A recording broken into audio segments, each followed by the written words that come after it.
दोस्तों, आज मैं मंजूषा आर्ट यानी कि मंजूषा कला के बारे में कुछ जानकारी शेयर कर रहा हूँ आपके बीच में। मंजूषा मंजूषा एक भारतीय कला रूप है। वे 8 स्तंभों वाले मंदिर के आकार के बक्से हैं। ये बांस, जूट और कागज के बने होते हैं। इनमें हिंदू देवी देवताओं और अन्य पात्रों के चित्र भी हैं। इन बक्सों का उपयोग विषहरी पूजा में किया जाता है, जो नाग देवता को समर्पित एक त्योहार है, जो भारत के भागलपुर और आसपास के क्षेत्रों में मनाया जाता है। महत्व: संपादन करना। मंजूषा कला भागलपुर बिहार की एक प्राचीन और ऐतिहासिक रूप से महत्वपूर्ण कला है।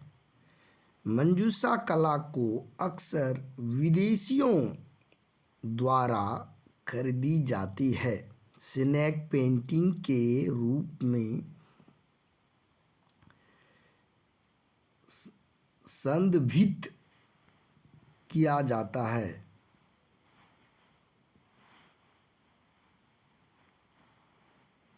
क्योंकि कलाकार में घूमते हुए सांप, केंद्रीय चरित्र, बिहला की प्रेम और बलिदान की कहानी को दर्शाते हैं। मंजूषा कला पर एक हालिया अध्ययन इस बात का एक उत्कृष्ट उदाहरण प्रदान करता है कि यह कला प्राचीन अंग महाजनपद के इतिहास को कैसे दर्शाती है। मंजूषा बॉक्स स्नेक फेस्टिवल में प्रयोग किया जाता है। आप ये देख सकते हैं।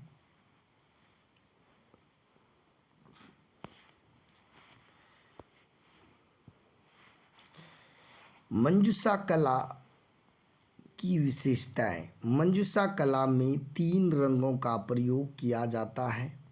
मंजूषा कला में सीमाएं बहुत महत्वपूर्ण है। मंजूषा कला एक रेखाचित्र कला है। मंजूषा कला एक लोक कला है। मंजूषा कला एक स्क्रॉल पेंटिंग है। मंजूषा कला पूरी तरह से बिहला बिसहरी की लोक कथाओं पर आधारित है। मंजूषा कला में वर्णों को अंग्रेजी अक्षर के एक्स अक्षर के रूप में प्रदर्शित किया जाता है। मंजूषा कला के प्रमुख रूप सर्प, चंपा, पुष्प, सूर्य, चंद्रमा, हाथी, कछुआ, मछली, मैना, पक्षी, कमल, पुष्प, कलश, पात्र, वामन, धनुष, शिवलिंग, वृक्ष आदि। मंजूषा कला के प्रमुख पात्र भगवान शिव, मानसा देवी, बिसहरी, बिहला, बाला, हनुमान,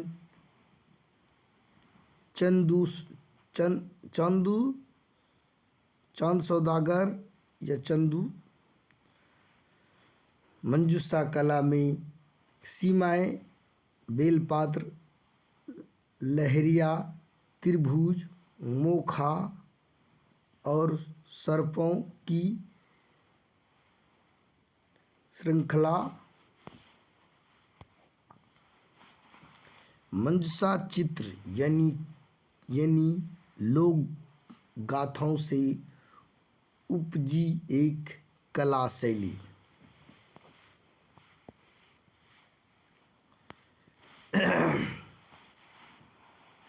लोक गाथा मध्य वैदिक काल के 16 जनपदों में से एक चंपानगर वर्तमान भागलपुर बिहार का एक कस्बा है। माना जाता है कि अपने उत्कर्ष कला में यह व्यापार का एक बहुत बड़ा केंद्र था।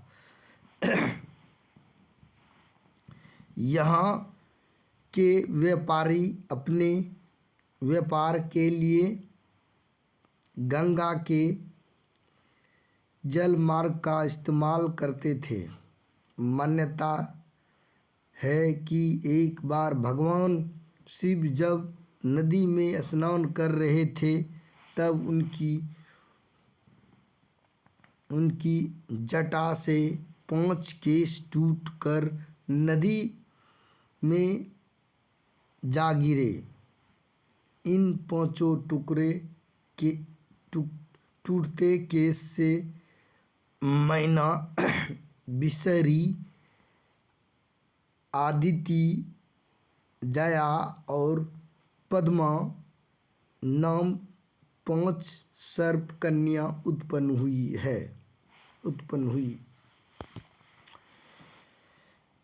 अब इस तरह से उत्पन्न भगवान शिव की इन 5 मानस पुत्रियों का मलाल यह था कि अन्य देवी देवताओं की तरह उनकी पूजन अर्चना संसार में उनकी नहीं हो रही थी। उन्होंने अपनी यह व्यवस्था भगवान शिव को बताई। भगवान ने कहा कि पृथ्वी पर चंपानगर में चंद्रधर नामक मेरा परम भक्त निवास करता है।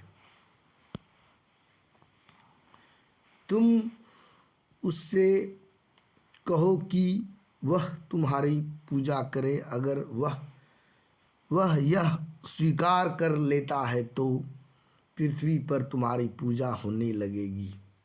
शिव की बात मानकर उन 5 ने अपना संदेश चंद्रधर उर्फ चांद सौदागर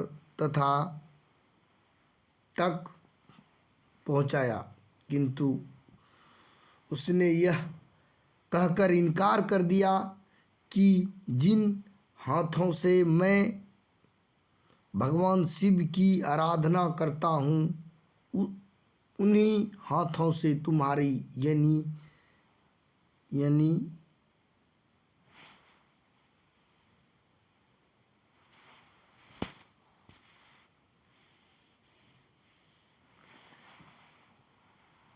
सर्पिनियों की पूजा मेरे लिए संभव नहीं है। इस उत्तर से क्रोधित होकर देवी मानसा ने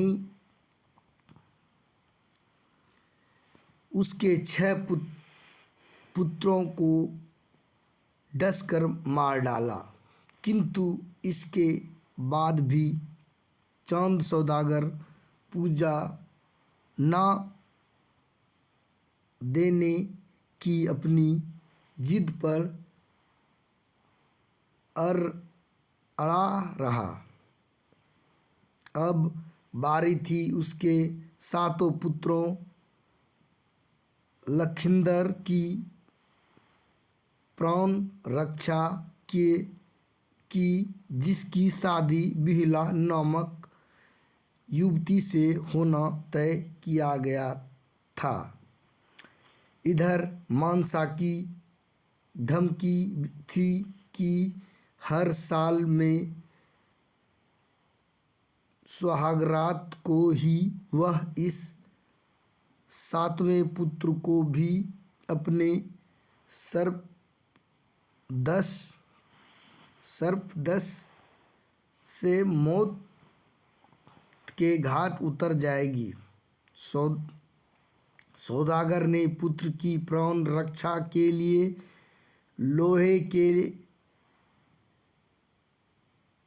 के एक ऐसे भवन बनाने की तैयारी शुरू करवा दी जिसकी दीवारें में कहीं भी कोई छेद नहीं गुंजाइश न रहे, ताकि किसी भी हाल में सर्प का प्रवेश उस कक्ष में न हो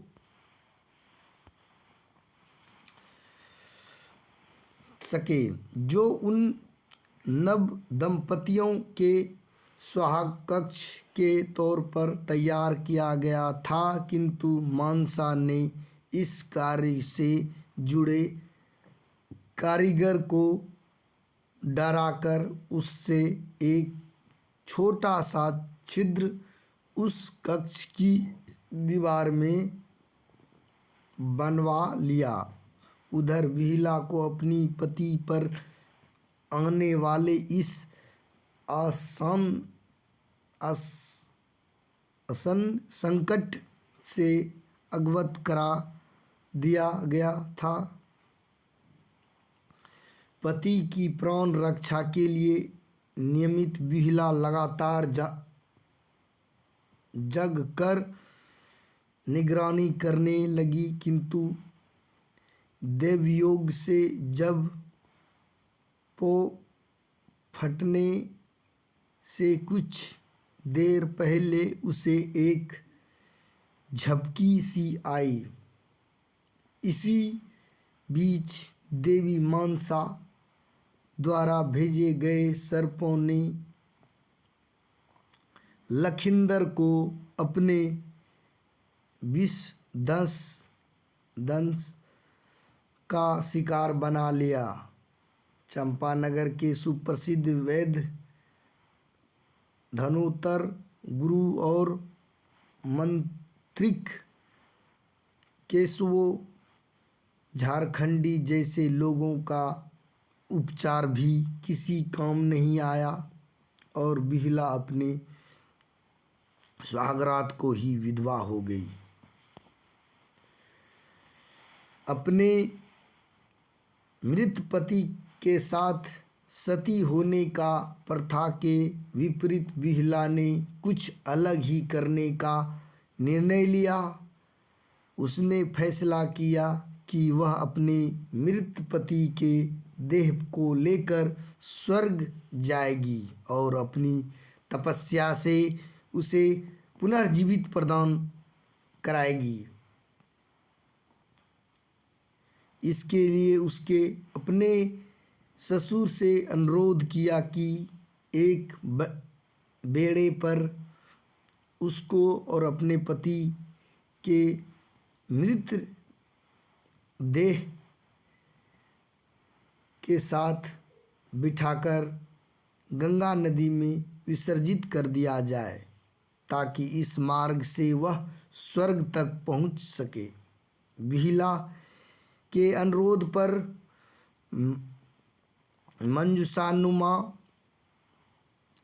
बहुमंजिला बेड़ा तैयार किया गया, जिसकी दीवारों पर लहसन माली नामक चित्रकार के द्वारा बिहला के 7 घाटी घटनाओं चांद सौदागर, सूर्य चंद्रमा, हाथी घोड़ा, चंपक पुष्प व मनियर नाग का चित्रण कराया गया। तत्पश्चात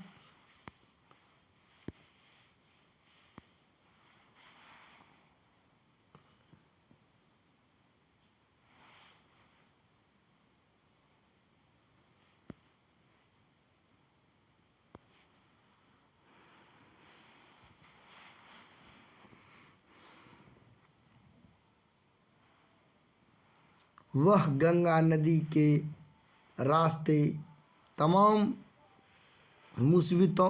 मुसीबतों व आपदाओं से दो चार होते हुए अंततः स्वर्गलोक को पहुंची, जहां के धोबी घाट पर उसकी मुलाकात ने नेतुआल नामक देवताओं के धोबी से हुई। बिहला ने उसे धोबी के काम में हाथ बटाकर शुरू कर दिया। उसके द्वारा धोए जाने वाले कपड़े में एक खास तरह का सुगंध आने लगी। इस सुगंध के बारे में जब देवताओं ने जानना चाहा तो नेतुआल ने बताया कि इस कपड़े को मेरी बेटी ने धोया है। इसके बाद बिहला को देवताओं के सम्मुख ले जाया गया, जहां उसे वरदान मांगने को कहा गया। बिहला ने देवताओं से अपने मृत पति के साथ साथ अपने 6 जेठों के पुनर्जीवित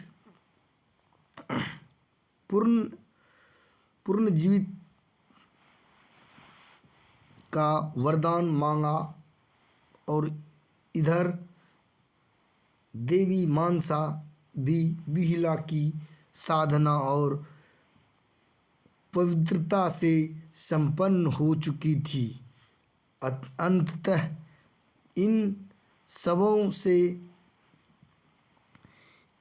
इच्छित वरदान पाकर बिहला अपने पति व जेठों को साथ लेकर चंपानगर वापस आ गई। अपने सभी बेटों को वापस पाकर प्रसन्नचंद सौदागर ने बिहला के अनुरोध पर देवी मानसा को पूजना स्वीकार कर लिया।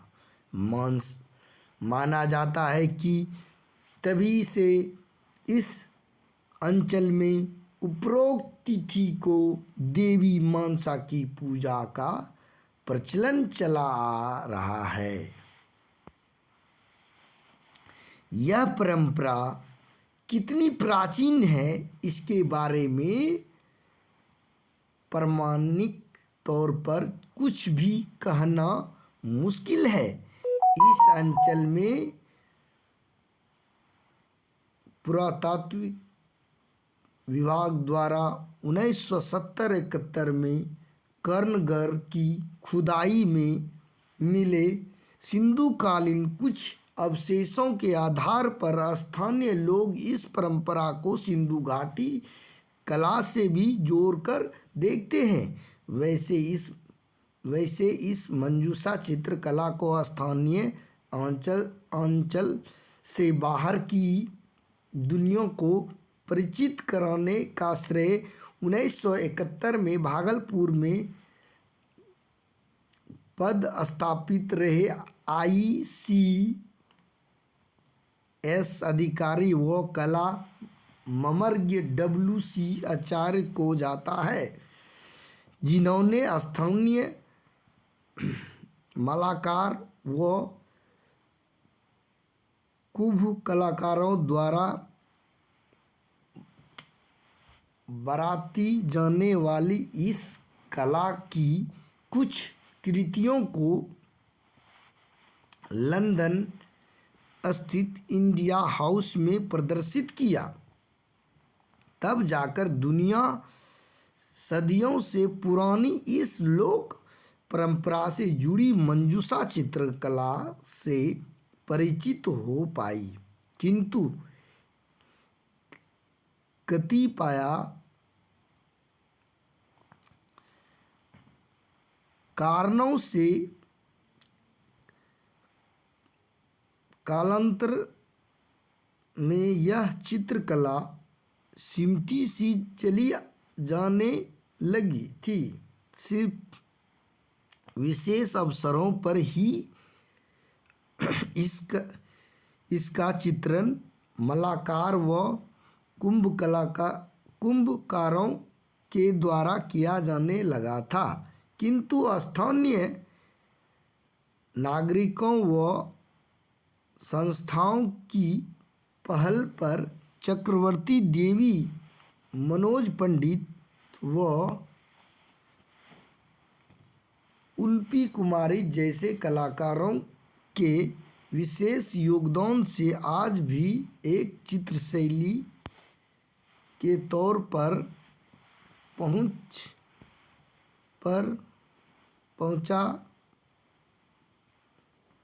पहचान मिल चुकी है। इस चित्रशैली की कुछ खास विशेषताओं में एक है इसके अंकन के लिए सिर्फ हरा, पीला और लाल रंग का प्रयोग, आम तौर पर आकृति के रेखाओं में सिर्फ हरे रंग का प्रयोग किया जाता है। वहीं पीला, हरा और लाल रंग से रेखाओं के बीच की जगह को बढ़ा जाता है। मानसा देवी यानी पांचों बहनों को सर्प रूप में एक साथ चित्र किया जाता है।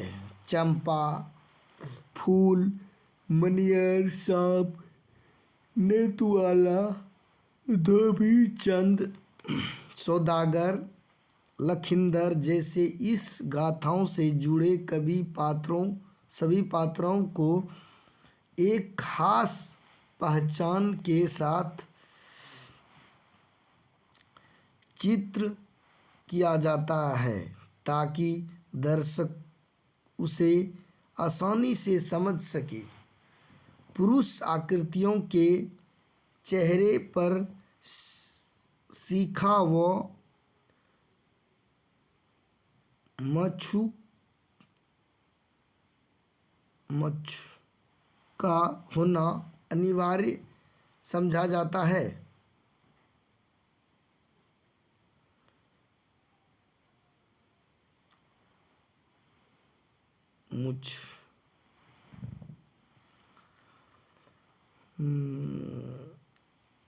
शिखा व मूछ ये दोनों चीज का अनिवार्य होता है।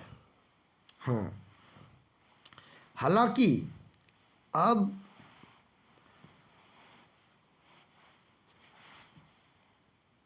जब इस कला को सिर्फ मंजूषा को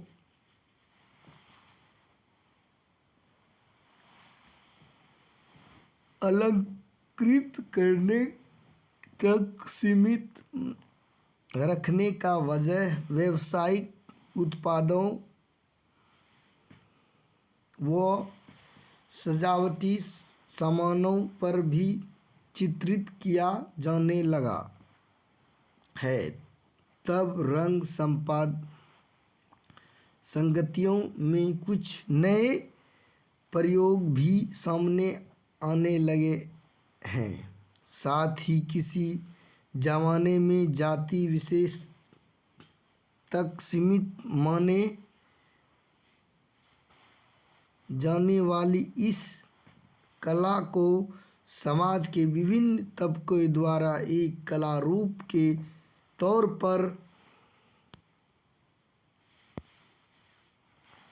पर अपनाया जा रहा है।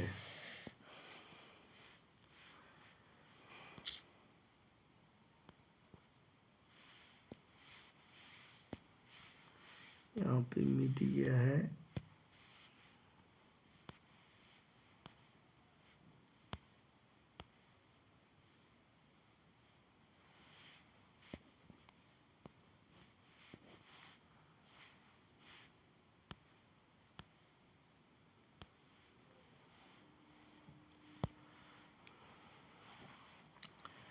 मंजूषा कला के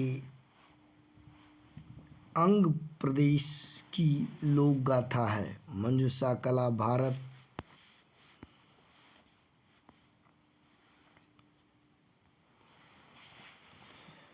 लोक कला।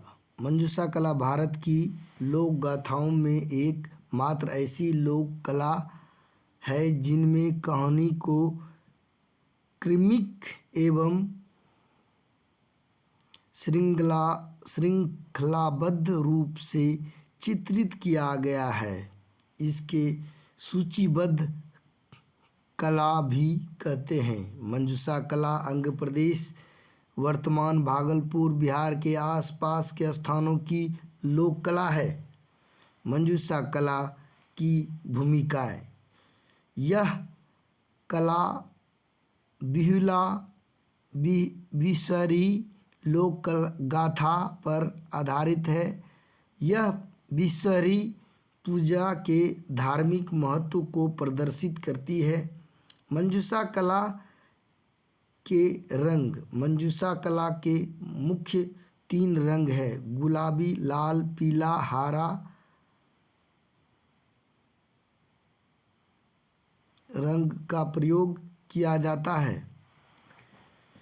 मंजूषा कला का इतिहास। सिंधु घाटी सभ्यता के समय से इसके प्रमाण प्राप्त होते हैं। बिहुला बिसरी की गाथा। मंजूषा बिहुला बिसरी लोक गाथा पर आधारित है। किनारे। इस प्रयोग मंजूषा कला को 5 प्रकार किनारे का प्रयोग होते हैं। ये है लहरिया, बेलपत्र, सर्प, लकड़ी, मोखा एवं त्रिभुज। मंजूषा एवं मधुबनी कला में अंतर। बिहार के इन दोनों लोक कला के रूपांकन, कहानी, आकृति एवं स्वरूप में भिन्नता है। कलाकार एवं पुरस्कार। मंजूषा कला के चर्चित कलाकार एवं विभिन्न पुरस्कारों की जानकारी।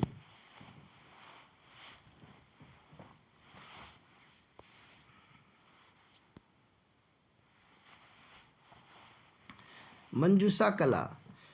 मंजूषा एक लोक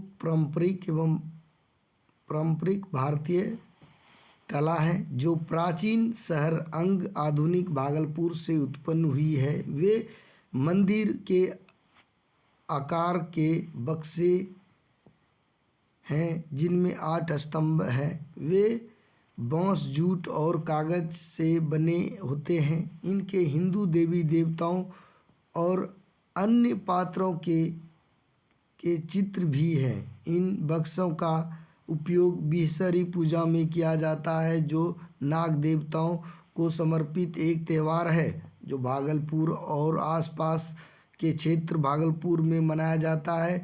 मंजूषा कला एक प्राचीन और ऐतिहासिक रूप से महत्वपूर्ण कला है जिसे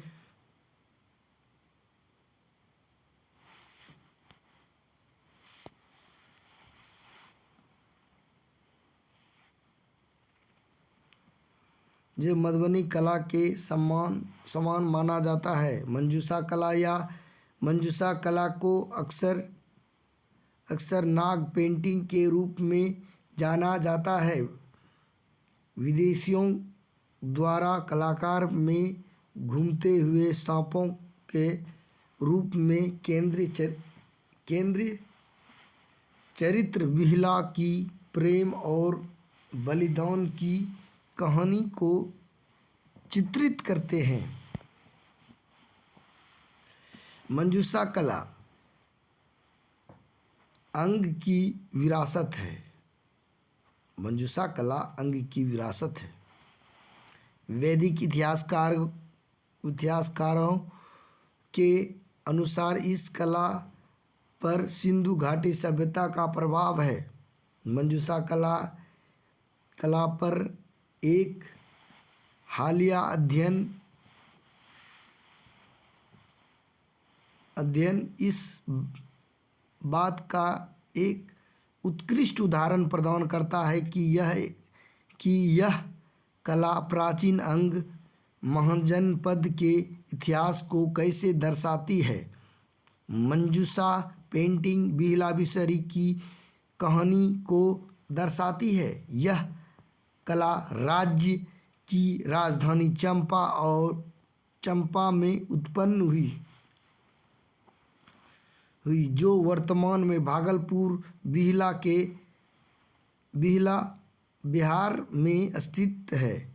लोक गाथाओं और लोक कथाओं के आधार पर बिहला ने देवशिल्पी विश्वकर्मा द्वारा निर्मित एक बिहला मंजिला नुमा मंजूषा में अपने काल्पनिक सर्पकटे पति बाला लखेंद्र के शरीर को लेकर जीवित लौट गए और सती को बुलाया और यह घटना शिव की मानवपुत्री चंद्र सौदागर और बिहला के कर्मकांडों अंग क्षेत्र में संघर्ष की कहानी। मंजूषा शिल्प गुड़िया मूर्ति सहायक उपकरण।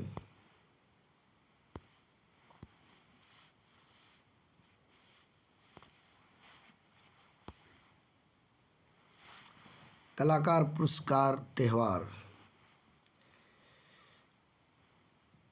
2012 में पहली बार स्वर्गीय चक्रवर्ती देवी को मंजूषा कला के क्षेत्र में सीता देवी पुरस्कार से सम्मानित किया गया। 2013 में श्रीमती निर्मला देवी को बिहला कला पुरस्कार सीता देवी पुरस्कार से सम्मानित किया गया। मंजूषा कला के क्षेत्र में श्री मनोज पंडित को स्वदेशी कला के रूप में मंजूषा कला के पुनरुद्धार की दिशा में उनके काम के लिए प्रथम राज्य पुरस्कार दिया गया। यह पुरस्कार उपेंद्र महारथी शिल्प अनुसंधान संस्थान और उद्योग विभाग बिहार द्वारा दिया जाता है। कला संस्कृति और युवा मामलों के विभाग बिहार की सिफारिश पर संस्कृति मंत्रालय ने 2014 में श्री मनोज पंडित को मंजूषा कला गुरु पुरस्कार से सम्मानित किया।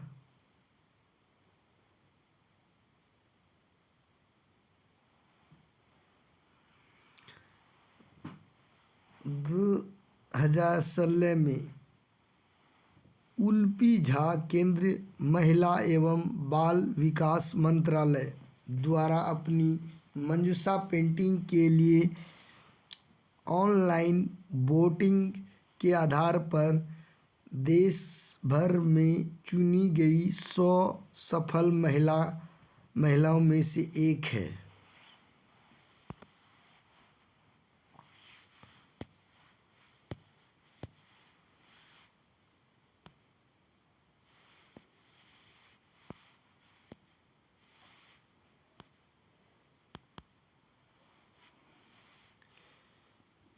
ये क्षेत्र मुख्य रूप से मंजूषा कला के बारे में है और पूर्ण रूप से यह क्षेत्र यहाँ से यहाँ तक ये मंजूषा कला आर्ट के लिए जाना जाता है। ये अंग प्रदेश भी कहा जाता है और इसे यह अंग प्रदेश भी कहा जाता है।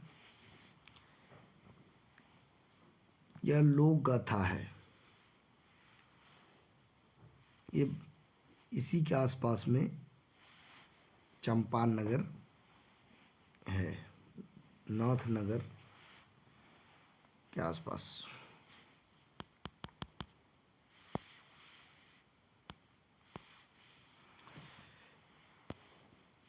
मंजूषा पेंटिंग, ये बिहार का चित्र बना हुआ मंजूषा पेंटिंग है। यहाँ भी मंजूषा पेंटिंग है, मंजूषा पेंटिंग।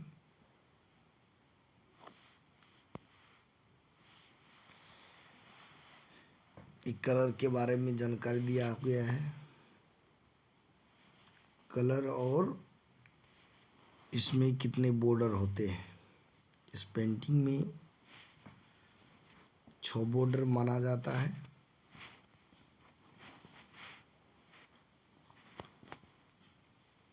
मंजूषा पेंटिंग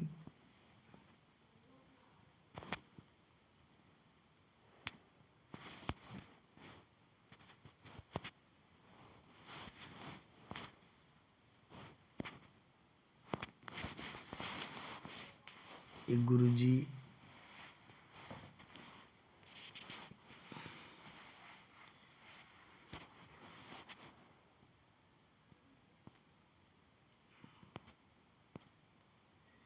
गुरुजी के द्वारा बनाया गया कलाकृति है, जो मंजूषा आर्ट के फेमस कलाकार हैं।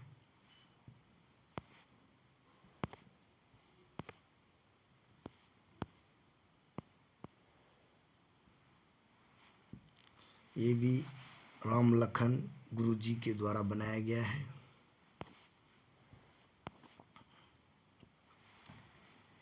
Thanks you for watching Manjusha painting video. आप सभी को धन्यवाद। वीडियो को लाइक और सब्सक्राइब कर दें।